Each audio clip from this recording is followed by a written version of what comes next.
Okay then. Hi everyone, welcome and thanks very much for joining today's session. My name's Peter Kinrade. I'm from Marsden Jacob Associates, and my colleague Amy, who's with us here today, will be presenting with me. Now today's session is called the Real Cost of Carbon, and it's fifth in the series of 5 live talks that Marsden Jacob has been giving, and it's partly in celebration of our 25 years as a consulting company. Now, we don't necessarily come to today's discussion with all of the answers.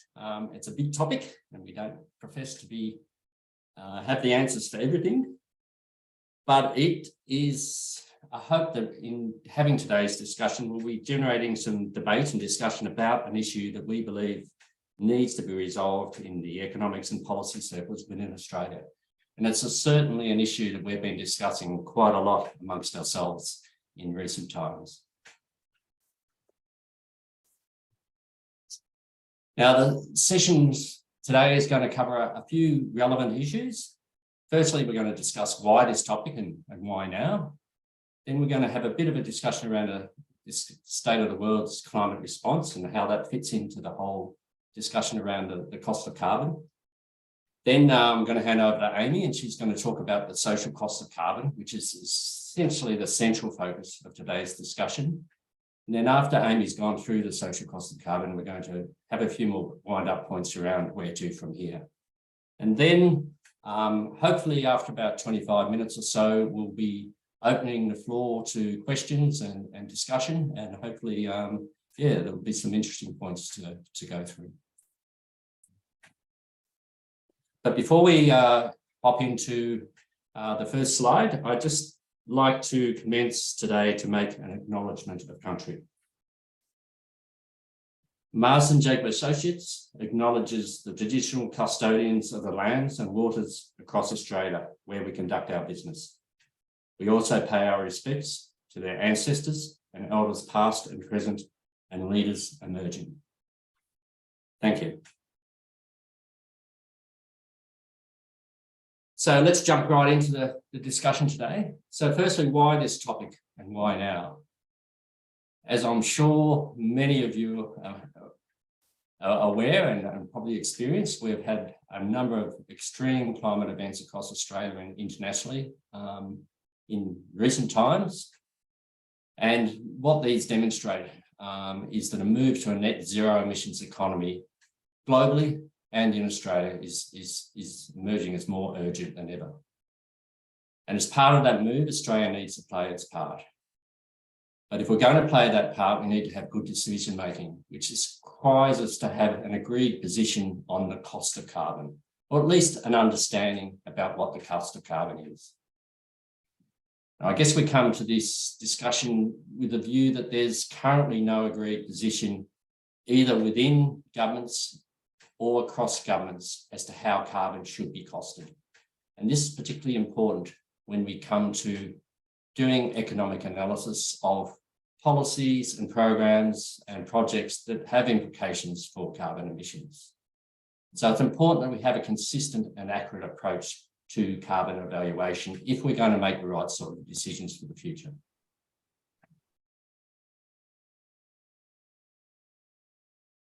At this juncture, it's probably important to draw a distinction between the concept of the cost of carbon and the price of carbon, because there is a distinction that it's important to understand.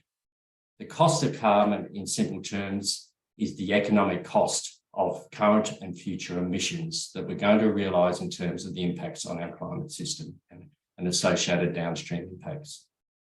The price of carbon, on the other hand, is the price we see in traded markets.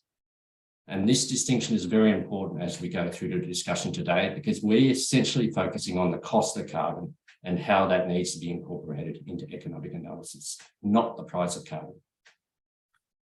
I should mention that the market price of carbon is often used as a proxy for the cost of carbon in economic analysis. And we would argue that that is probably inappropriate, and it probably leads to a situation up until now where the cost of carbon in economic analysis is being undervalued.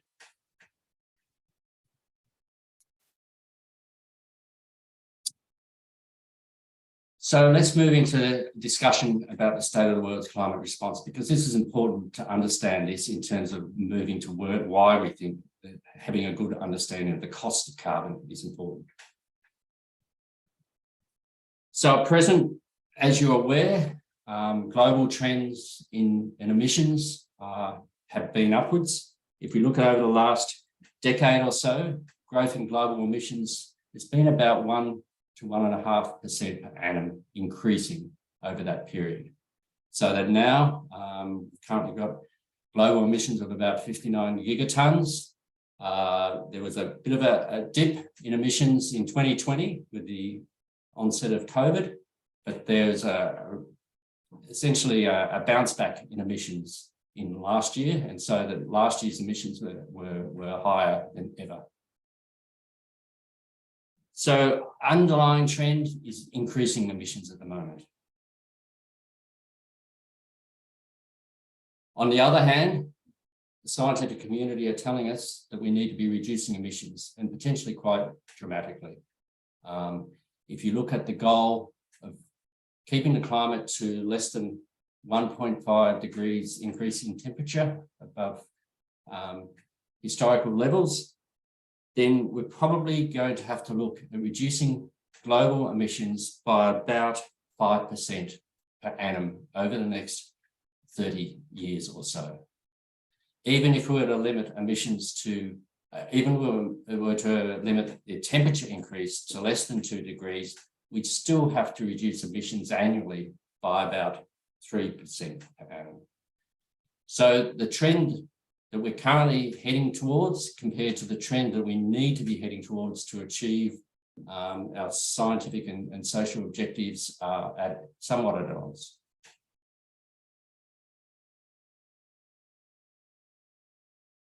It's also worth looking at the situation in Australia as well. If you look at where Australia's emissions are heading and where they need to be heading, both to meet our stated targets, but also to meet our global commitments, then there's also something of a disparity between the two trends. If you look at total emissions overall, we do have a declining trend in the last 15 years or so, when you take into account land use change and forestry emissions. And that's the red line showing up on this graph.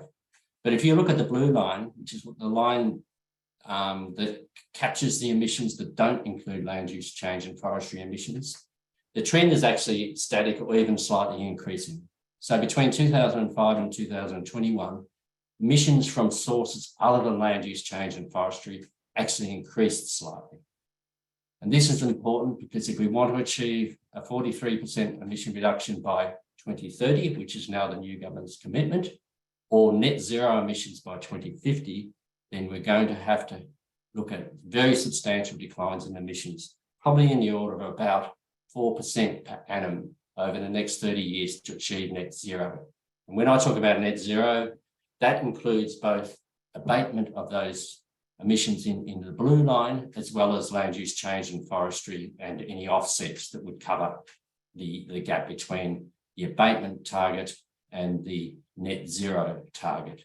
And in this particular chart, we've assumed essentially that the emission offsets and emission sequestration through land use change and forestry might achieve about 20% of that target.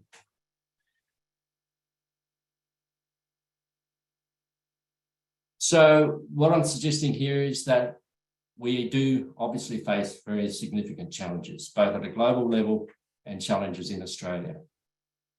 If we're going to meet our committed and required emission reductions over the coming years and decades, and if we're going to meet those challenges, not only do we need enhanced emission reduction policy development, but we also need a more complete assessment of the emission impacts of proposed new policies, programs and investments, both in the public sector and in the private sector. And if we're going to have a good and effective complete assessment of those policies and investments, we need a good understanding of the cost of carbon, because this will be crucial to understanding the costs and benefits of proposed new investments and proposed new policies. And so at this point, I might hand it over to Amy. So she's going to discuss the social cost of carbon and where this fits into the picture. Thanks, Peter. So we're going to start with the fundamentals of the economics of the social cost of carbon. So the economic theory tells us that the price of carbon, so that's this or the vertical axis here, should be set at the marginal cost of the abatement activity and where it meets marginal benefit of the action of doing that abatement. So that's that sort of optimal point here.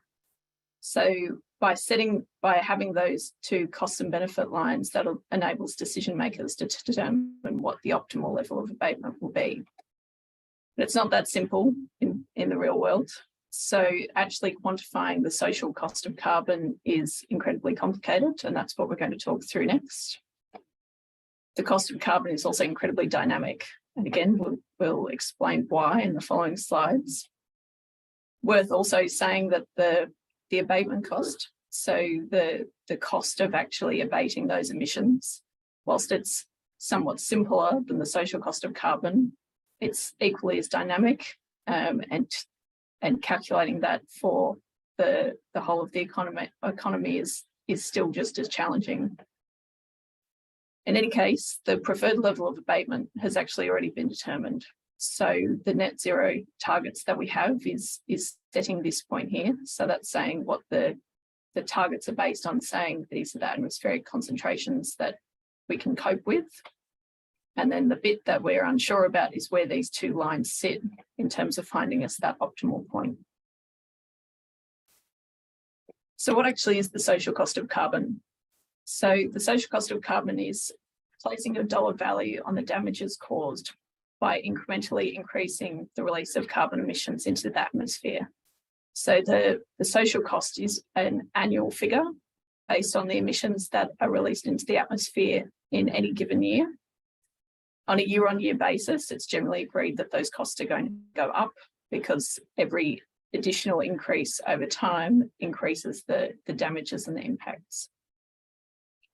So the damages of carbon have a multitude of covering a multitude of complex global issues that we can summarize as climate change impacts. So we can go through a couple of those here. So what we're talking about is ecological and human impacts. So the sort of traditional ones that everyone's very aware of is things like impacts on cities, so sea level rise, extreme weather events causing disruption to infrastructure.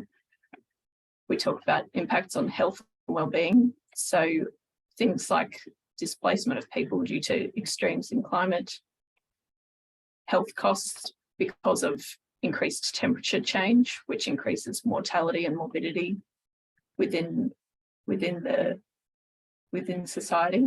We talk about impacts to ecosystems, so changing biodiversity cycles, changes to agricultural production and output, impacts on food scarcity. They're all the sort of challenging to quantify, but core impacts. And then we also talk about irreversible impacts. So this is probably the one where the social cost of carbon is particularly hard to quantify.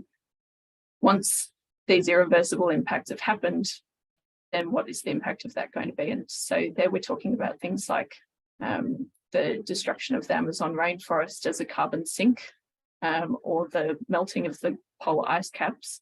Once those ecosystems have changed, that then has a flow-on effect that we call the feedback loop, which needs to be taken into account when we're quantifying the social cost of carbon. So as you can imagine, there's a high degree of uncertainty amongst how we value those things, but also what those potential impacts will be. So how do we deal with that uncertainty, and how do we actually model the social cost of carbon? So integrated assessment models are what are used to quantify the social cost of carbon. And in essence, you can break them down into 4 key components. there's uncertainty at each step of that 4-step process, which is the reason why the social cost of carbon is highly complex and why the values that you would have seen in the literature range so drastically. So the first step is to estimate the future greenhouse gas emissions in the atmosphere. So that doing that relies on projections of what population is going to look like, projections of what the economies around the world are going to look like in terms of growth of GDP, but also in terms of the emissions intensity of those economies. So as you saw on Peter's earlier slide, there's a lot of potential pathways for the next 50 to 100 years of how emissions will change over the future. And a lot of that is dependent on what emissions reduction activities we do, what the status of policy is in terms of emission reduction, but also how technology change occurs. So that's the first step. The second step is the climate modelling. The climate modelling's changed a lot over the last 10 years and has advanced significantly. And the climate model responds to where those emissions pathways are heading. So out of that climate modelling, we get an understanding of what the physical climate variables will look like. So what does sea level rise look like under those greenhouse gas emission scenarios? What does temperature change look like under those scenarios? And then also taking into account those climate feedback loops that we've just talked about. So the climate modelling adds probably the largest layer of uncertainty in terms of the social cost of carbon, because a lot of these impacts, some have been observed in the past and we can use historical data to understand them, but some of them are just highly complex and we know that there's going to be an impact. But the question of magnitude, how big those impacts will be, and what the scale of those impacts will be, is uncertain. We know it's going to happen, but we don't know how big or how drastic those impacts will be. In the integrated assessment model, that's generally taken into account by looking at, generally with Monte Carlo simulations, so looking at a really large number of potential scenarios and understanding, okay, what's the minimum impact of those, well, what's the minimum impact of that climate model, or the maximum impact if all of the possible things happen that could happen. Step 3 is then looking at the damage cost. So this is saying, okay, once we know what those climate model variables look like, what is the impact of those climate variables from a social, economic and ecological perspective? And that step is drawing on, from the slide earlier, all the individual impacts that we're talking about. So one common example is looking at the health costs of increased hospitalizations from increased temperature. That's a relationship that's already well understood within the literature, and so that's taken into account within the damage costs.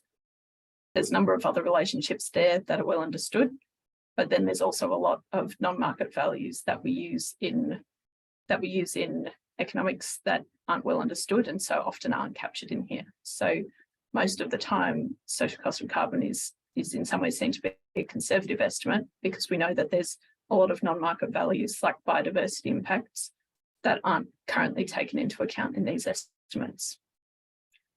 The fourth step is the economics step of present valuing. So my understanding is most people on the webinar, or many people, will have an understanding of this, but for those who don't, the way that the carbon estimates will be produced is as an annual value over the next 100 years. And what we do is we turn that into a present value. So we say, okay, how much is that? Let's call it $10. How much is that $10 worth in today's dollars? And it's another point of contention in the social cost of carbon is what discount rate should we apply to bring those dollars back to today's dollars? Should we use a high discount rate and value costs and benefits today higher, or should we use a low discount rate and value those future impacts at a more equivalent level to current day impacts? I'm going to touch on that a little bit more in the next slide. So what Peter and I have been working on is reviewing all of the literature that's around at the moment and getting an understanding of what the range of estimates are. Now, it's probably important to note that we've not listed out every single study that's been done here. We've pulled out some of the most recent ones that we see as being useful and meaningful. And that's in part because of the rate of change of the climate science. So the first study that we'll talk on is this blue line here. So that's the US EPA's Intergovernmental Working Group on Social Cost of Carbon. I hope that's the right acronym. So the US has published social cost of carbon numbers for the last 10 or so years, and they use them quite heavily in their economic and regulatory analysis. Their numbers are based on the average of 3 different integrated assessment models, which gives you a range of values. Using an average of 3 models is quite a sensible way of generating the outputs. And as you can see here, they present the numbers at 3 different discount rates. And so the 2.5 is, from memory, their central estimate. But what you can see there is how the figures change, how the social cost of carbon changes when we use a higher or a lower discount rate. So that difference is the difference between, I guess, $100 at 2% going down to about $30 to $40 at a 3% discount rate. And what that's saying is that at a 2%, we're saying that future costs and benefits should be valued more highly, whereas at the 3%, we're saying, no, the impacts that are happening in the short to medium term should be valued more highly than the future impacts. The other study I just want to touch on is this green line here and the grey line above. So this is a very, very new study that's come out from the US as well, that is building on the recommended advice of how this US EPA numbers should be updated. What you can see here is that we've got a median value, which is the green line, and then a high impact value, which is the grey line.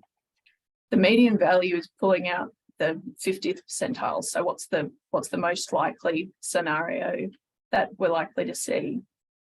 Even under that most likely scenario, we get a range of values from about $480 at a low discount rate to $110, $120 at a 3% discount rate. It's still quite a big range. So that's, again, showing you the value of the dollar. But what we see when we move to this grey line is that is a high impact scenario. So the high impact scenario is picking up on the low likelihood, high consequence events. So what happens if we get to the worst case scenario of climate change and all of the bad things that you've ever heard of all happen at once? That scenario is basically taking that into account. And what you can see there is that the figures we end up with, instead of being in the 400 range, are almost at $1,000. That difference is something that has a massive impact on the scale of an economic analysis.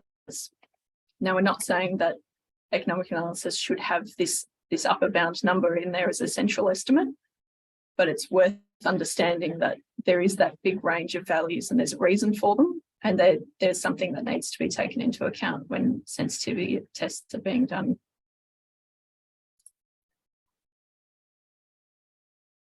I'll hand back over to you, Peter. Yeah, thanks for that, Amy. So as Amy's discussed, there's obviously a wide divergence in values under the social cost of carbon integrated assessment models, and untested and understanding of the damages and how they're captured in analysis is an important factor in that range of values. But the selection of the discount rate is another key factor that explains differences in the social cost of carbon given by different studies.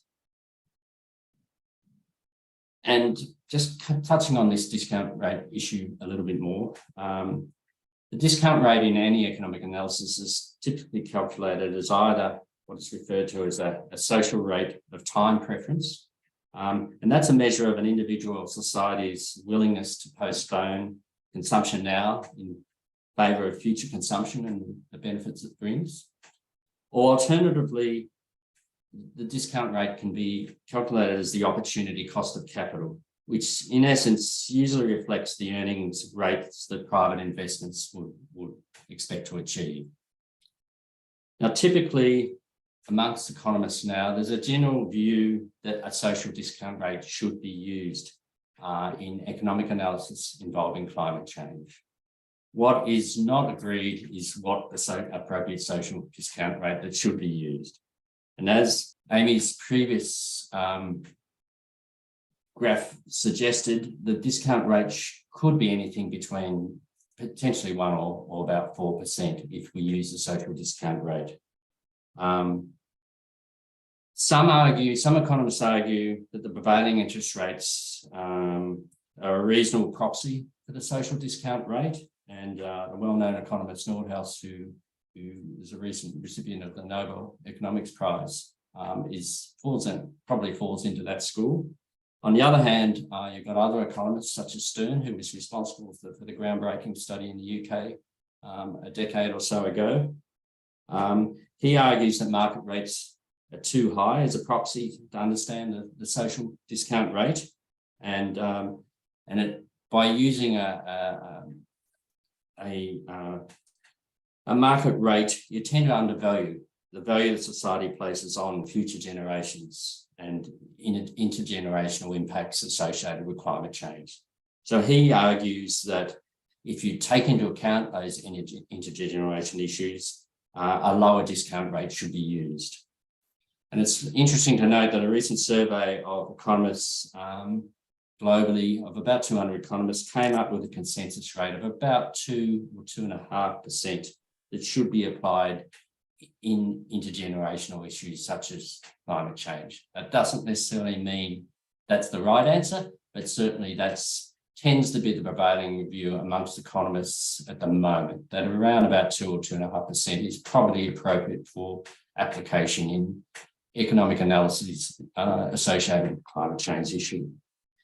But just coming back to this chart here, I just thought it'd be useful to demonstrate what the impacts of different discount rates have if we're looking at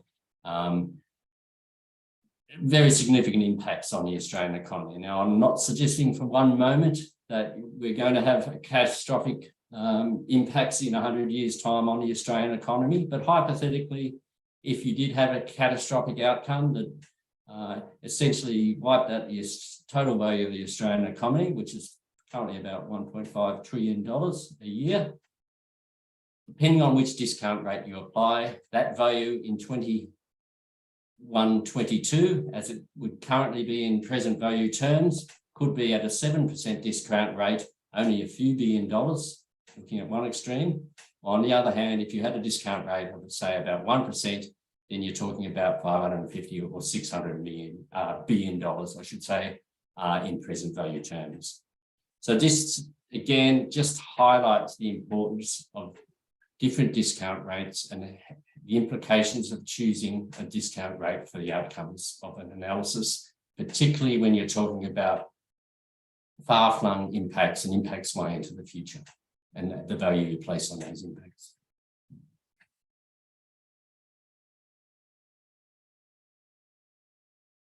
Now, just before I get into some concluding discussion thoughts, I just wanted to make an important note when talking about the social cost of carbon and draw a distinction between what's often called the global social cost of carbon and the regional social cost of carbon. Now, it'd be fair to say that some policymakers have proposed using a regional social cost of carbon in economic analyses over a global view. And the argument in this case is that when considering the cost of damages from a tonne of CO2 emitted in Australia, only damages to Australia are relevant. And on that basis, they argue that only a proportion, and usually a relatively small proportion, of the social cost of carbon should be attributed to Australia in any economic analyses. However, there's a strong arguments for countering that approach. Using a country-based social cost of carbon ignores, firstly, that a tonne of CO2 emitted in Australia is essentially indistinguishable from a tonne of CO2 emitted somewhere else in the world. The mixing of the global atmosphere means that whether it's emitted in Australia or whether it's emitted on the other side of the world essentially doesn't matter in terms of the impacts. And I guess more importantly, in terms of how this would be applied in an economic analysis, if all countries adopted a regional social cost of carbon or a local social cost of carbon, it's likely 80 to 90% of damages globally would be overlooked, because every analysis would only look at a small proportion of the total impacts of the emissions. And this has important implications for coordinated global action. And it's for this reason that countries including Canada, Germany, and the US have all chosen to use a global social cost of carbon, not a regional or local social cost of carbon.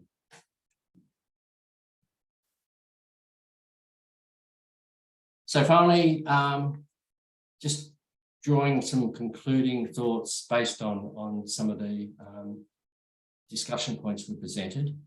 I guess the first point is where to from here, and particularly given the uncertainties in the social cost of carbon that Amy has alluded to. What does this mean for decision making and how we apply a cost of carbon in economic analysis in Australia? And I guess we would say essentially there's two alternative routes we can take.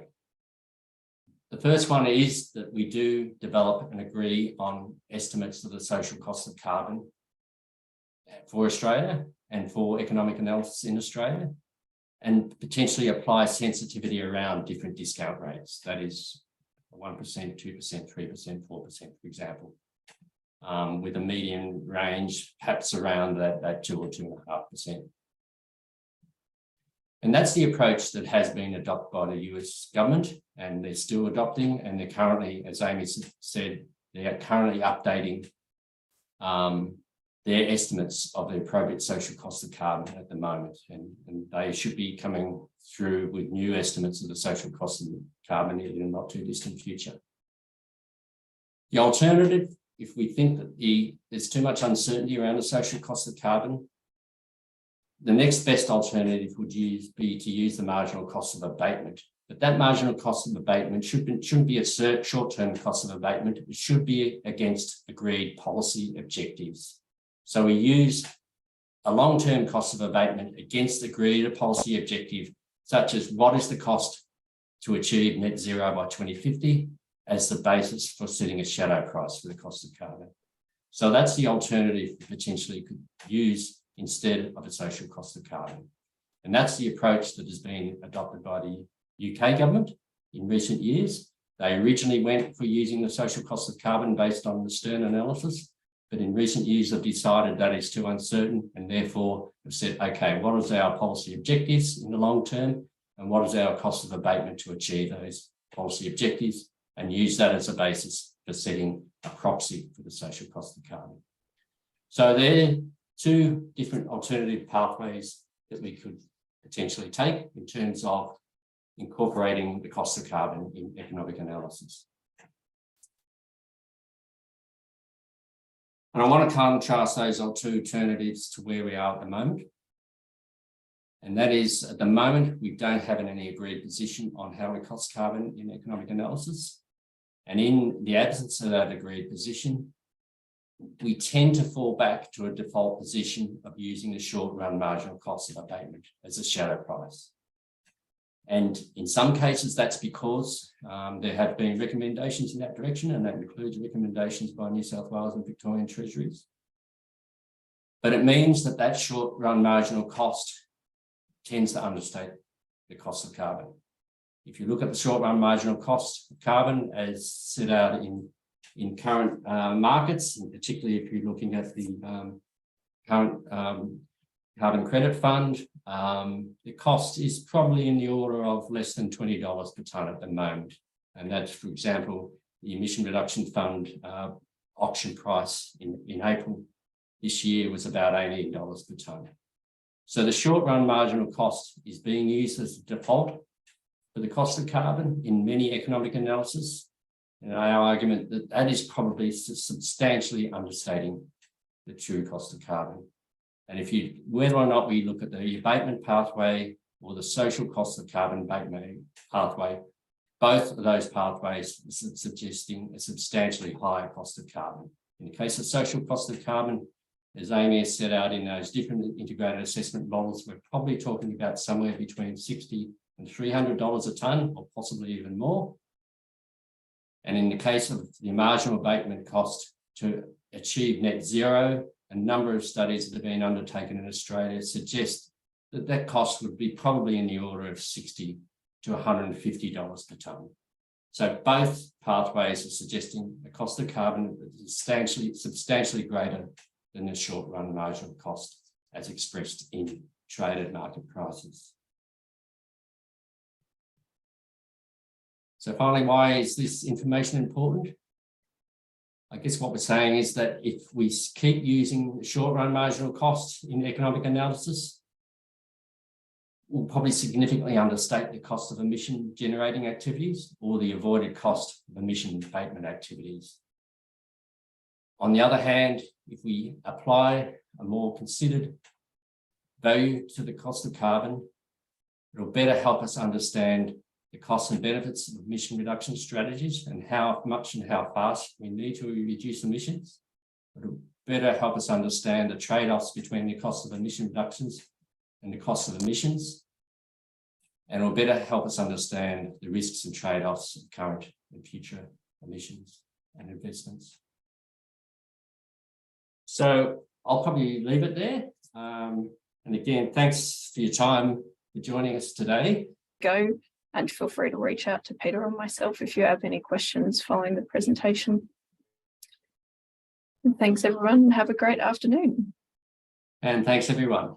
I hope you found some interest in today's presentation. And thanks again for coming.